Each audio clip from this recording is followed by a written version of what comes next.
Hey, welcome back everyone to another episode of CollusionMC. I'm sorry that I've been gone for so long. I've been incredibly busy on the server. I built a very large project inside the TangoTek factory, which we will get to in just a moment here. And then once I finished with that, which took forever to decorate and put together, I went ahead and started yet another project that also took a very long time, much longer than I had anticipated. And yeah, 3 weeks later, here we are. But here we are. So let's get to what I've been working on, starting with some additional renovations to the gold farm. So let's go check that out.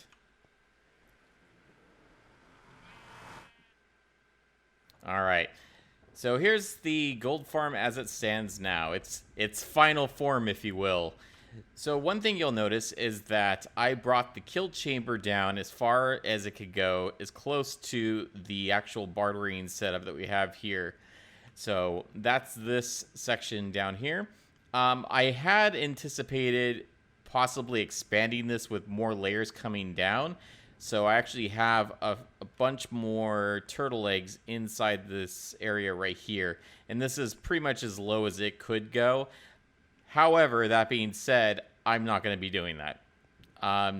So as I kind of showed off towards the middle of the last episode, I found a way to get the farm really cranking, where we were getting tons and tons and tons of drops. And that's actually what prompted me to redesign this bottom section right here.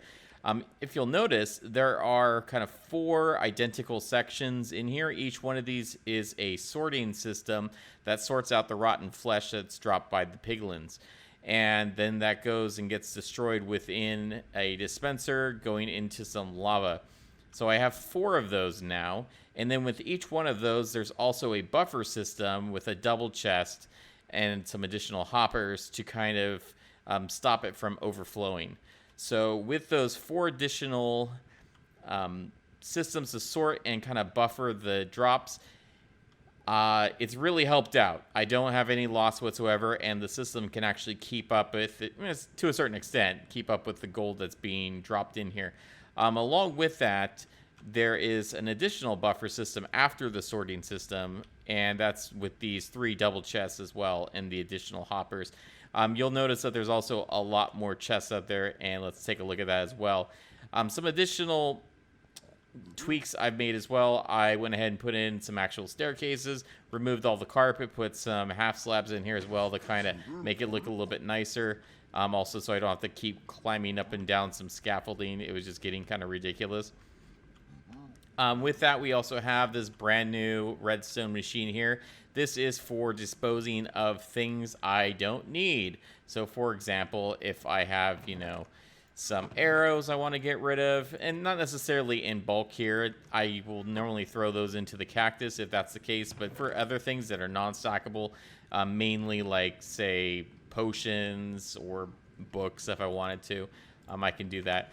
But I just toss that in the chest, and then a clock happens, and it spits everything into lava. So I actually had this going into a couple cauldrons with lava, but then that was getting some weird issue where they wouldn't necessarily be disposed of. They would kind of disappear, and then if I relogged or came back, they would be sitting on the ground down here, sitting up there, and occasionally when I would run up the stairs, I would pick them up, which is kind of strange. So taking the lava out, or taking the lava out of the cauldrons definitely helped with that. Of course, the other problem we had, and this is why the carpet's gone, is that fire tick is apparently on in the nether in our world, because we can set that on and off by dimension. And so yeah, the carpet was catching on fire, which is not good. So I had to remove the carpet there. With the storage, though, like I said, we have expanded storage. Now we have 25 double chests for gold. And let me tell you, after an overnight session, say about 8 hours, this is completely full. Absolutely full, and then some. I do not have a gold problem anymore. This is basically the stuff I haven't actually processed, and I still have a lot more. And I've run a lot of this through here. Didn't make any additions to this section here. We already have a backup problem with, the piglins. I did figure out this one right here is kind of weird. So this group of piglins doesn't trade as fast as the other ones, and I'm finding it's because, I don't know if it maybe a chunk border or something like that, but the gold tends to fall on this side of the pressure plate and is picked up by this piglin, and this piglin kind of just sits there and doesn't do much. I'm not sure why he's not pushed over to the side, but that is kind of the issue there. He just doesn't seem to be working as hard as the other ones. So that one tends to process gold a little bit slower than everybody else. But that said, though, if I were to add more piglins in there, it would just back all the way up, and it already does. But that also said, and the reason why I have so much gold left over, I have a lot of items already. So this is pretty full. This is pretty full. Way full with the nether brick. I'm full inside my shop as well. Gravel, not so full here just because I keep throwing that away. And so we have, these are normally full all the time, but then, I empty them out. Blackstone, I've used a lot of that just recently, but even still, this fills up quite a bit. Soul sand, I never go through this, but also gets thrown away. The other stuff that I'm, it's basically everything's full. Iron, not so much, because that doesn't drop very often. Even quartz, I'm not having a problem with keeping up with anymore. And then, spectral arrows, I also toss those. So overall, I've still got tons of potions left over. Still haven't thrown all those away. See, I've got a few double chests of potions. So I'm sitting pretty good. I don't really need to do any more trading for a while. So I may end up selling gold again because I've got a lot of it. And this farm, if I sit here overnight, I will get about 15 stacks of gold blocks. So that's a ton. The other thing, too, that I don't really need more of is honeycomb. I think I may have shown this the last episode, but yeah, all of these double chests right here are all full of honey. All of these. In fact, not only just these as well, and this one right here, and I may even still have some, no, I've taken it out of there, but I've got a few up there as well, kind of overflow storage of the honeycombs. I need to do something with this because I'm sitting on a ton of it, and this is kind of was something I just built for literally building this farm originally because I needed a few honey blocks, and so I was like, okay, well, I'll just make a honey farm to get some of those honey blocks, and now I'm stuck with a bunch of this, and I don't really need it. So sell it, I guess. That's what I'll have to do. So I wanted to show off this right here. I need to take out this block here. Well, we'll get to that later. But yeah, so improvements for the gold farm done. Everything works great. Now, the trick to getting this to work now is I have to actually have my camera account on, and I move it far away from me. It's really weird, but it works. So what I'll do is I'll go up to the AFK spot, sit there, and then I tend to move my camera to the gaming district portal, which is several thousand blocks out in this direction, and I just sit there. And once I do that, it just cranks. It's literally just pigs falling. It just doesn't stop. And that's how I get to work. And it works in the overworld, too, doing that. It really, boosts my farms. I don't know. It's just a strange, I guess, paper thing or something. But at least we got it to work. So now that's done, let's go ahead and take a look at some of the other things I've been working on. All right. So now that we're back to my base, let's take a look at one of the main projects I was working on this week. And that is inside the TangoTek factory. So one of the things I wanted to accomplish this week, or the last few weeks, is to figure out what exactly we're going to put inside of this. Now, I thought of a few things. Thought of maybe putting some giant farm of some sort in there. And I thought about maybe putting a super smelter. Well, I went ahead and did both of those things. So normally it'd be about the time that I would show you a time lapse of my build process and everything like that, but it wasn't really one of those builds that I could kind of time lapse, since it took the course of several weeks and days and just lots of decorating and trial and error and stuff like that. So I'm just going to go ahead and show you the finished product instead, and let's go ahead and take a look at it. it's right inside.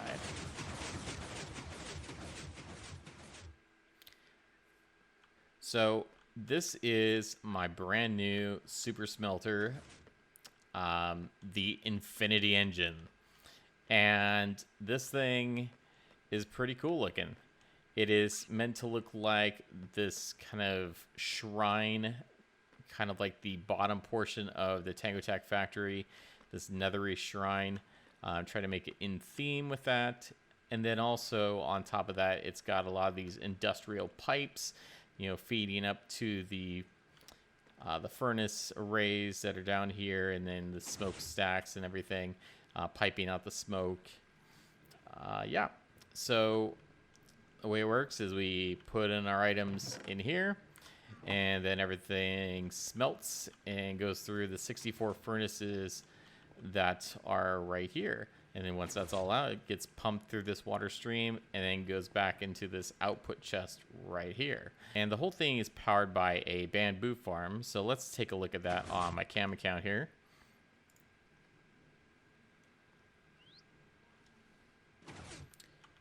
And so you'll see this bamboo farm that I have powering the whole thing, which is more than enough. I don't remember how many bamboo I have in here.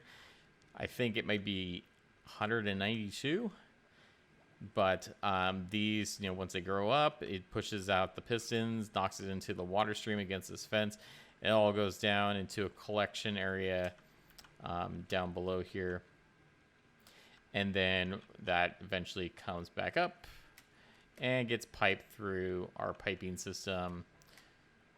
Not there. Our piping system into the collection chest. And these were full. I actually just smelted some items not that long ago, so it's still working on getting that back up to full again. But it usually is pretty powerful. At one point, you know, I AFK'd here for like maybe, you know, a few hours, and this was already overflowing. So it definitely can keep up with it. And I don't smelt that many things. I mean, I just wanted something to kind of put in here, but I think that'll definitely take care of that. While I'm on my cam account, though, I did want to mention another thing. This is going to be a future project. And actually, hold on, I'm getting ahead of myself here. All right. So let me go ahead and give you a demonstration of this real fast. I've got a few things we can smelt up. I'm going to go ahead and throw them in here. So I've got some stone bricks and some netherrack. We'll go ahead and throw that in there. And stuff's starting to, you know, take some action here. We've got some carts moving around. All right, look at that. Pretty awesome. Very exciting. The other fun thing, though, is if we go onto my camera account here, you'll see when the smelter is in process that all of the furnaces turn on and all of the smokestacks go, which is pretty cool. So we'll have redstone powering that as well. And then once the furnaces stop, then that'll all go away as well. And actually, you can see that right now. See, they've stopped. And it is quieted down. I think it's pretty fun. All right, and then everything's all done. It's pretty fast, and you know, like I said, it certainly could have been bigger. I thought about making, you know, a much larger array, but really to keep it themed and everything, wouldn't really be able to do that.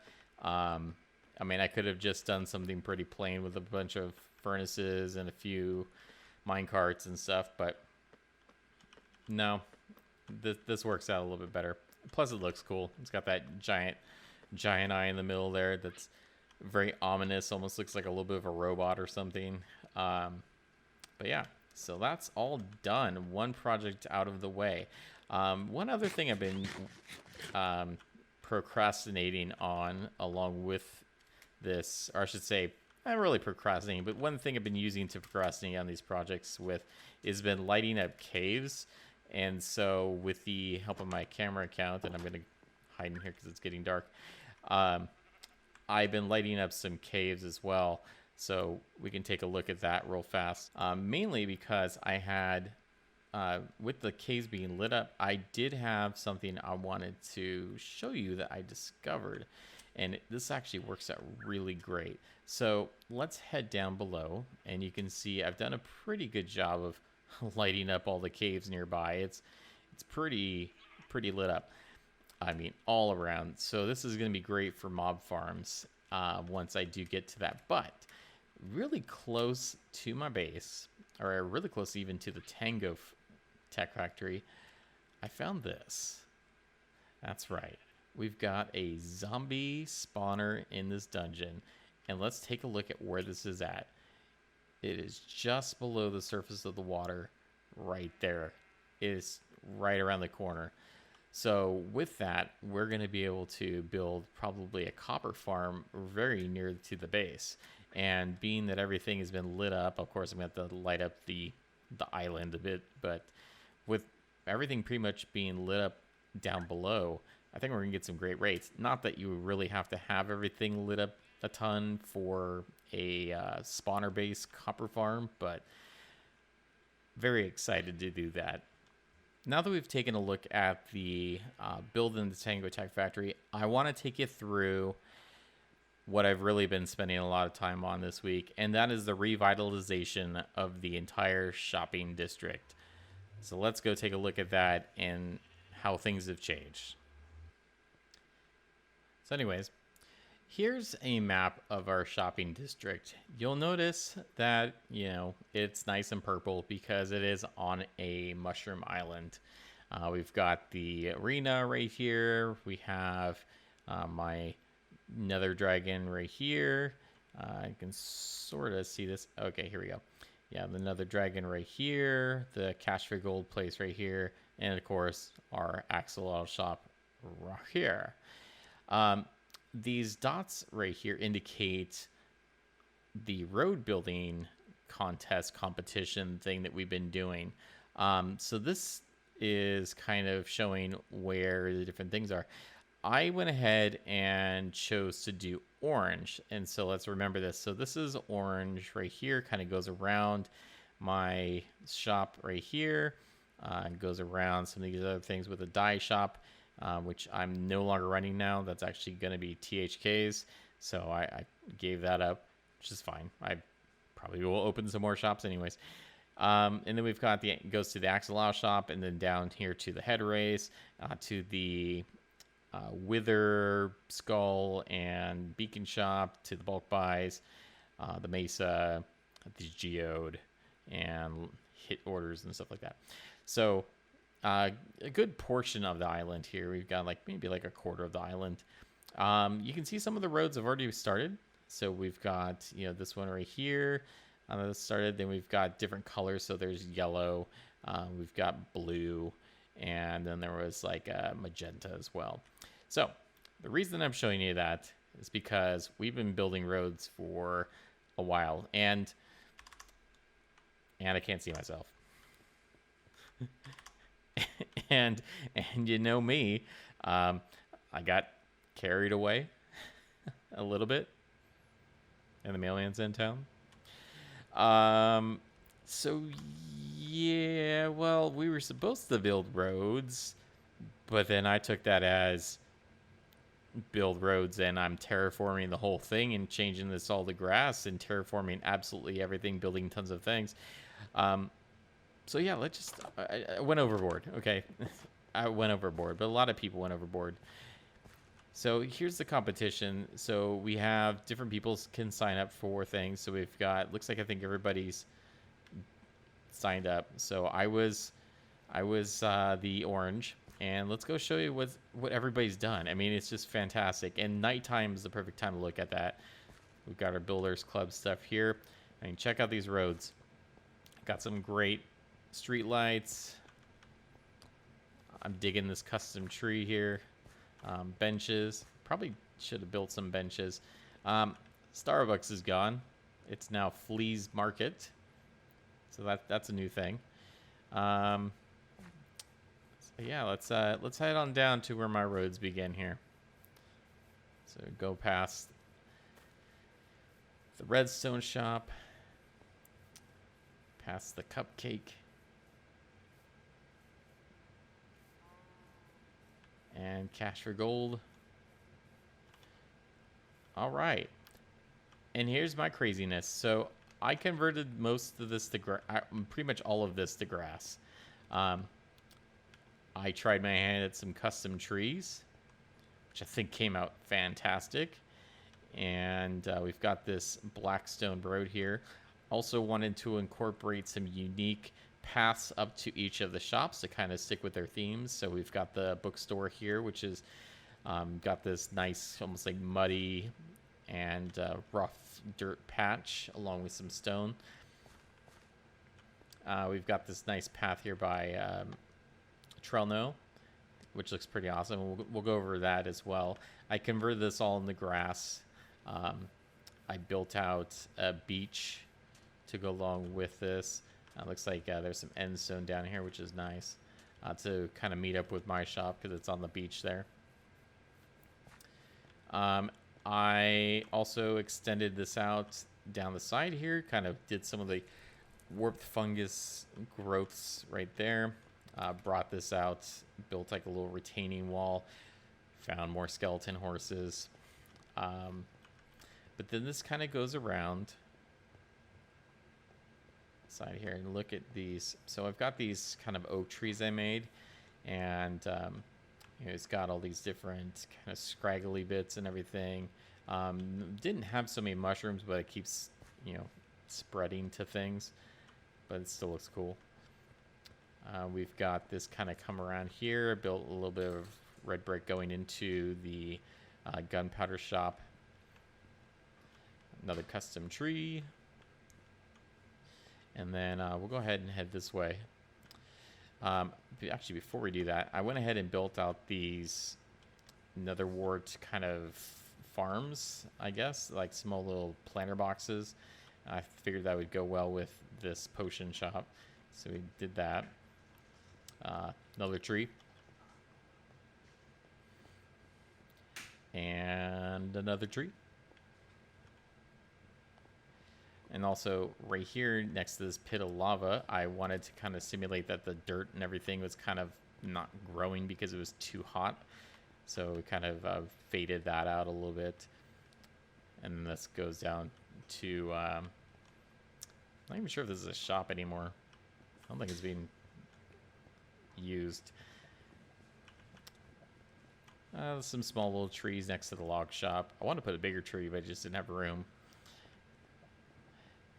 And then kind of heading this way, I can show you this road goes to not really anywhere. This is kind of more future development area. But I have some lights hidden under some of this as well. But all of this that's green grass wasn't like this before. I actually terraformed all of this. All of this as well.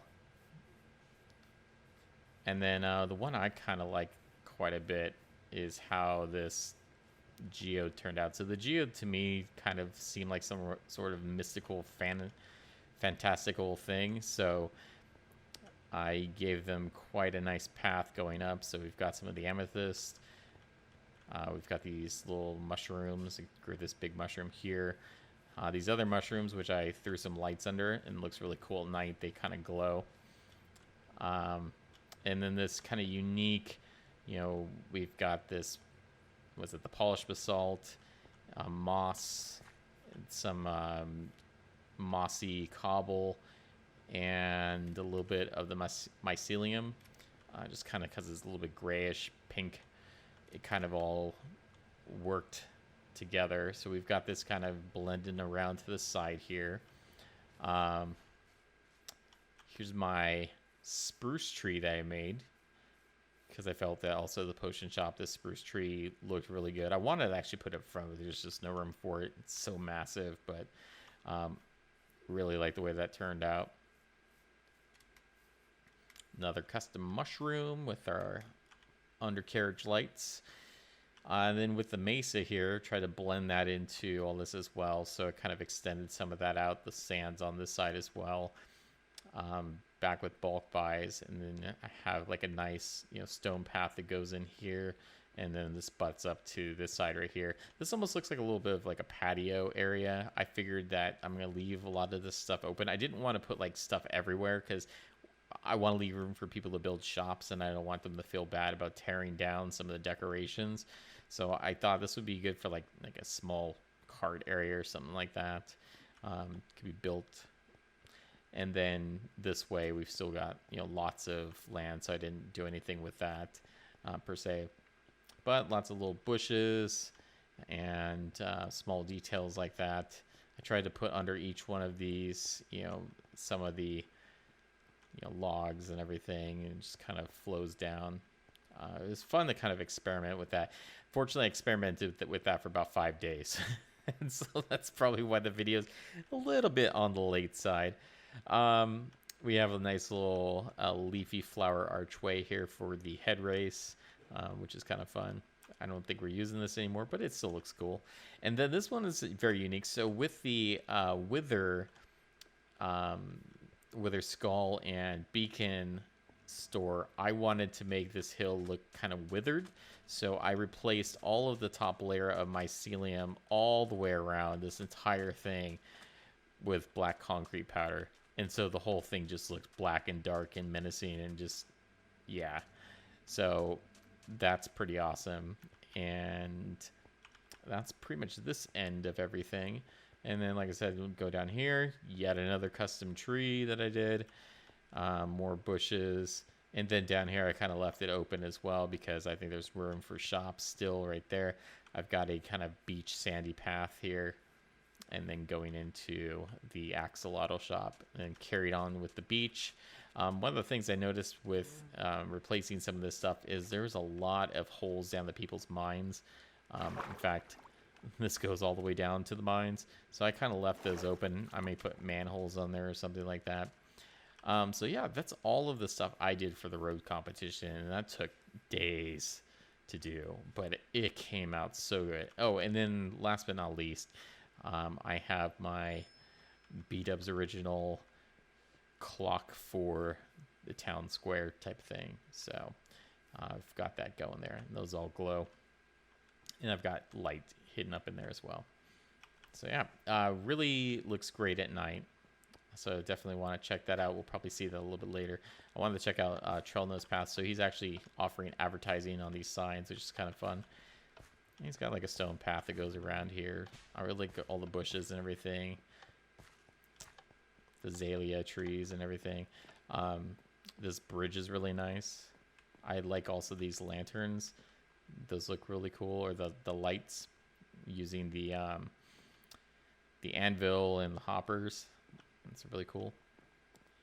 And then this kind of goes around a little bit to our brand new shulker shop, actually, because this was taken over by THK, and he had put together a shulker farm, and so now he is selling shulkers as well. So that's pretty awesome. And this was basically the snow and ice shop, and no one really needed snow or ice. But if I wanted snow or ice,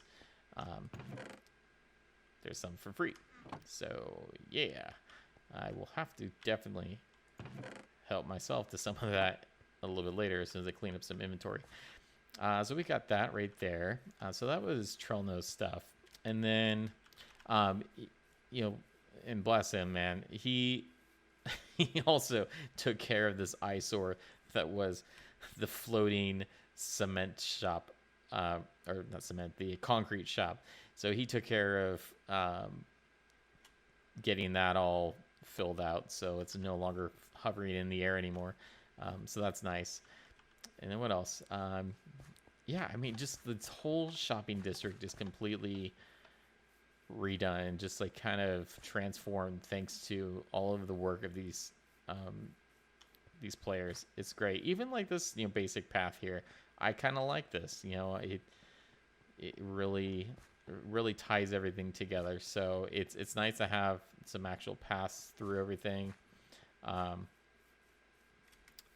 So yeah, no, I think there's one we didn't check out yet. There was one that had like some amethyst in it as well. Let's see if they finished. Maybe? Yeah, let's see here. So this is another path. I kind of like this, a little bit different. You got all the polished, like fancy tiles and everything. And plus it makes noise as I walk across it, which is awesome. Looks like they're still not finished with that. We'll check it out when it's done. But yeah, completely transformed, shopping district. Oh, I forgot to mention these. I really like these lights as well.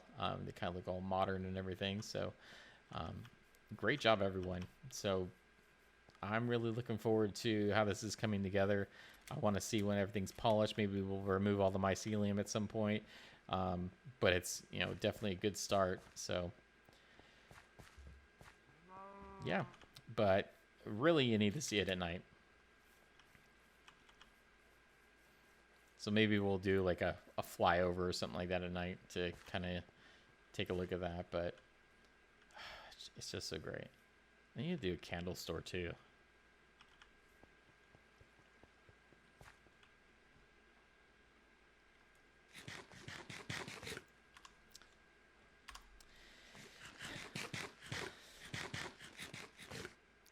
That looks really weird. So anyways, folks, that is it for the episode. I'm sorry that you had to wait so long. I'm glad you enjoyed it. Hopefully you enjoyed it. We've got lots of stuff that we're going to be working on, lots of projects up ahead. I definitely want to get working on the actual mega base. Yeah, it's just, there's a lot to do and not a lot of time in the day to do that kind of stuff. So hopefully I will learn some lessons about overscoping and that type of thing. So anyways, until next time, thank you for joining us and safe travels, everyone. I'm going to leave you here with a nice flyover of the shopping district at night. Good night, everyone.